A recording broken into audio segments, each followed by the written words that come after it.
After my surgery, I could barely move. My sister-in-law looked at me and said, "If you can't cook, you're just a burden." My husband agreed. "You've been lying around too long." They ate takeout in front of me and turned up the TV. I lay there alone. But the next week, when they opened the front door, they found all my things gone and something taped to the fridge.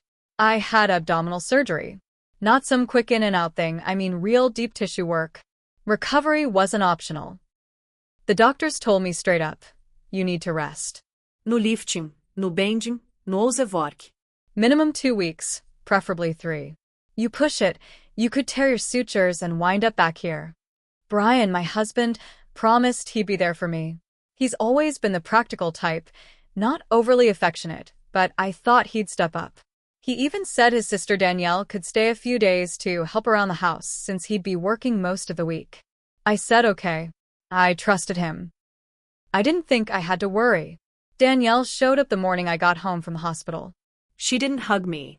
Didn't even look me in the eye. She walked in, dropped her bag, and said, "So, where's the grocery list?" I thought she was joking. I was still doped up on anesthesia and pain meds, lying flat on the couch with a pillow under my knees. I managed to mumble, "I think there's frozen stuff in the freezer." She rolled her eyes and walked off. That first day, she heated up a can of soup, sloshed it into a bowl, and left it on the coffee table without a spoon. I had to slowly reach and grab one myself from the kitchen drawer later. Took everything in me just to make it there and back. By day 2, she wasn't even pretending. She ordered pizza for herself and Brian. Didn't ask me if I wanted any. Just plopped down on the couch, shoved the pizza box between them, and turned up the volume on some reality show. I was in the armchair across the room, clutching a heating pad, trying not to cry. I asked Brian softly, "Can you bring me a slice?" He looked annoyed. "Babe, I just sat down." Danielle scoffed. "If she can't cook, what's she even doing? She's just a burden at this point." And Brian didn't correct her. He nodded. He effing nodded. "She's been lying around too long," he said. "They told her to walk a little, right?" I stared at him. My own husband. The man who watched me go under anesthesia 3 days ago, holding my hand with tears in his eyes. I thought he cared. That night I didn't eat. I didn't even try to ask again. I just lay on the couch while they laughed and ate garlic knots and watched TV like I wasn't even in the room. They didn't notice when I started crying. Or maybe they did, and they just didn't care. I was humiliated. Trapped. Too sore to walk more than a few feet without pain, no car keys, no backup plan. I kept thinking, this is who I married. This is what he becomes when I'm weak. Danielle started making little comments throughout the week. "It's not good for women to be idle. You should try getting up earlier." Some people would kill for time off.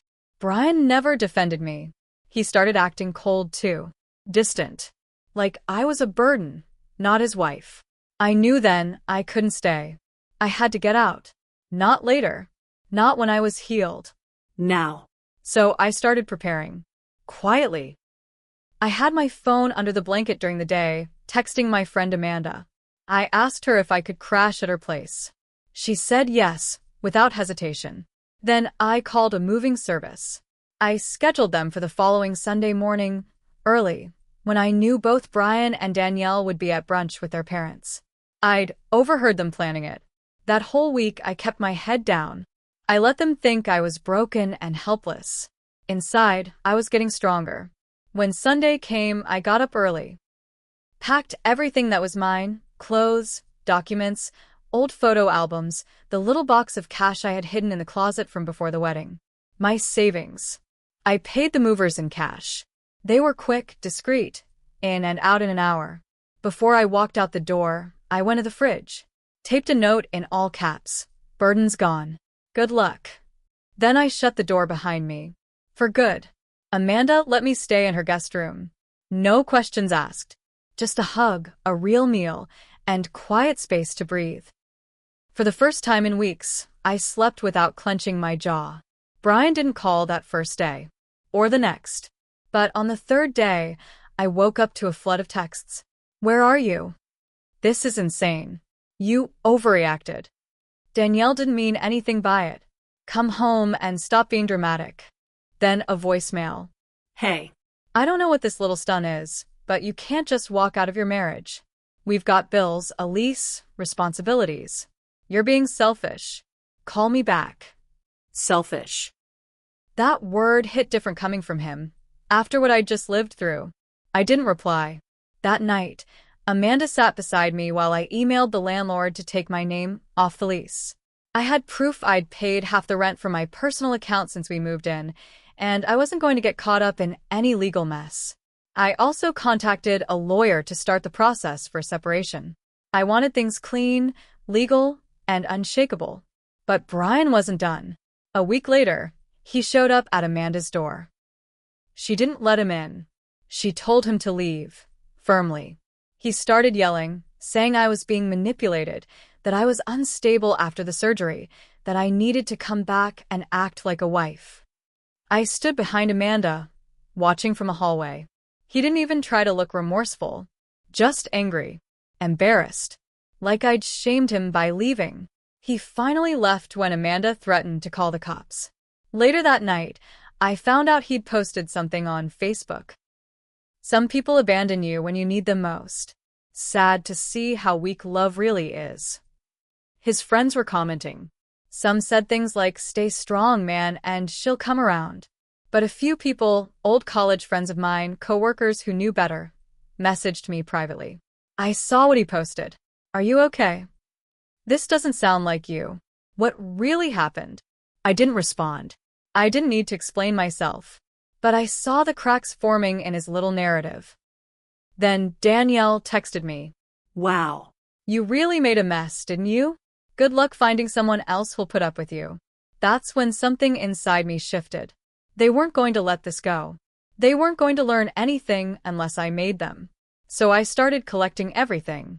Screenshots of texts, voicemails, timestamps of hospital discharge instructions, old messages where Brian admitted he was bad at emotional stuff, everything that painted the full picture. I wasn't just going to leave. I was going to make sure everyone saw who they really were. I was set on staying quiet. I didn't want to make it public, but Brian and Danielle didn't give me that choice. 2 weeks after I left, I got a certified letter from an attorney. Brian was trying to go after me for abandonment of marital duties. He claimed I'd left without cause, and now he wanted to pursue financial restitution for emotional distress and his share of the rent from the last month. It was laughable, but also serious. He was trying to flip the narrative legally. That's when I knew I couldn't just leave quietly. I had to defend myself, and I had to expose them. I called my lawyer. We filed a formal response with full medical documentation, dated hospital instructions, and screenshots of messages that showed how they treated me during recovery. We included text messages showing Danielle mocking my surgery and Brian refusing to help. But I didn't stop there. One night, I uploaded everything in a private post on Facebook. No dramatics, no insults. Just screenshots. Dates. Facts. My story. In my words. This is why I left. This is what happened while I was recovering from surgery. I don't want pity. I want truth. It exploded. People I hadn't heard from in years messaged me. Some apologized for not checking in. Others said they always felt something was off about Brian. A few mutual friends, including Brian's coworkers, reached out to say they were disgusted. 3 days later, Danielle's business Instagram account, she sold home decor stuff and did local staging, was flooded with negative comments. People calling her out for her cruelty, screenshots posted in her DMs. One of her clients dropped her. She posted some fake apology about being taken out of context, but no one bought it. Brian tried to do damage control. He messaged Amanda, trying to get her to take the post down. When that failed, he sent me a final text. You ruined my life over a misunderstanding. I didn't reply. A week later, the apartment complex called. Apparently, Brian had stopped paying the rent. Danielle moved out. And Brian? He'd quit his job and moved back in with their parents in Dover. Meanwhile, I'd started part-time remote work with a small firm Amanda connected me with. I was saving money, healing slowly, and sleeping without nightmares. But I wasn't done yet. Because in the pile of documents I'd pulled while organizing my stuff, I found something. A receipt. Dated 2 weeks before my surgery. A dinner for two at a hotel restaurant. Room service included. Charged to Brian's card. That hotel receipt haunted me. It wasn't just the timing. 2 weeks before my surgery, when Brian had told me he was working late and too tired to go out. It was the little details. The 2 dinner entrees. The bottle of wine. The room service at midnight. I called the hotel. Told them I needed a copy of the invoice for a disputed charge. They emailed it to me within the hour. And there it was, the full name of the guest under the room. Brian Connolly. 2 guests listed. 1 night stay. I didn't confront him right away. I needed to be sure. I went back through old texts, old photos. I remembered Danielle talking about a conference she went to around that time. I checked her Instagram. There was a picture of her at a hotel bar. Same carpet. Same furniture. Same date. I stared at the screen for a long time. It wasn't just that they treated me like garbage while I recovered. They were already sleeping together. Brian and his sister. That was the moment everything locked into place. The weird closeness. The way she moved in like it was normal. The way he defended her over me, every time. I wanted to vomit, but I didn't. Instead, I gathered everything. I printed the hotel invoice, the social media posts, their text exchanges, and I had my lawyer prepare a full packet. I wasn't just filing for separation now. I was filing for divorce on grounds of adultery and emotional cruelty. We filed in a public court, and I mailed copies, real printed copies, to his parents. They were deeply religious, old-school types who'd always looked at me with suspicion but never imagined their golden son would do something like this. I mailed another copy to HR at his old job, the one he quit to avoid the gossip. I didn't need revenge there. I just wanted his full truth out in the open. No lies. No spin. Then I waited. I didn't hear from him for almost a month. Then one morning I got a long email. No subject line. Just this. You don't know what we've been through. Danielle and I are trying to figure things out. It's not what it looks like. We didn't mean to hurt you. He was lying. Still trying to twist it. No apology. No ownership. So I replied, "You're right. I don't know what you've been through. But I know what you did to me. I was your wife. You watched me suffer, mocked me, ignored me, and then shared a bed with your sister while I recovered from surgery. Now, everyone knows. That's the only closure I need." I never heard from him again. But a mutual friend told me Danielle moved back in with her ex a few months later. She denied everything when people asked. Said I made it up. Didn't matter. They burned every bridge trying to keep their secret. And in the end, all they had left was each other. And even that didn't last. As for me, I got better. I went back to work. I moved out of Amanda's place after 6 months and found my own apartment in Asbury Park. It's small, but it's mine. Every piece of furniture, every mug, every blanket, I chose them. No one can take that from me. And sometimes when I walk past the fridge, I smile a little to myself.